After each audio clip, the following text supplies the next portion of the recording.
নির্দেশনা আছে, আমরা সেই নির্দেশনা অনুযায়ী কাজ করছি। এখানে আমরা কোনো ব্যতিক্রম কোনো কাজ করতেছি না।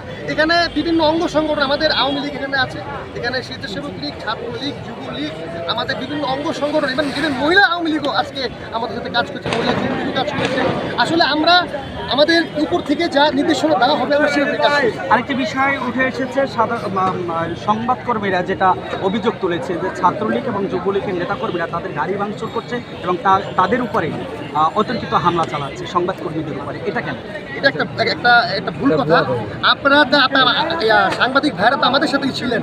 আমরা কি করেছি, আইন শৃঙ্খলা বাহিনী আমরা পাশাপাশি ছিলাম, আর সাংবাদিক ভাইরাও আমাদের সাথে ছিল। এখানে অসংখ্য সাংবাদিক ভাইরাও আহত হয়েছে।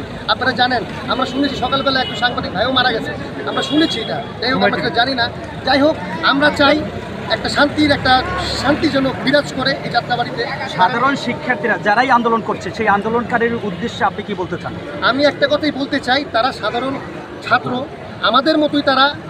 আমার কথা হচ্ছে, তারা যে দাবি, আমাদের মাননীয় প্রধানমন্ত্রী রাষ্ট্রনায়ক শেখ হাসিনা উনি তো বলেই দিয়েছেন যে রোববার পর্যন্ত তারা যেন হাইকোর্টের রায়টা যেন ওনারা দেখেন, অপেক্ষা করেন। তা আসলে আমাদের মাননীয় প্রধানমন্ত্রী, আমাদের মাননীয় সংসদ সদস্য, উনি বারে বারে খোঁজ নিচ্ছেন, এবং আমাদের স্থানীয় কাউন্সিলর সাহেব উনিও বারে বারে খোঁজ দিচ্ছেন।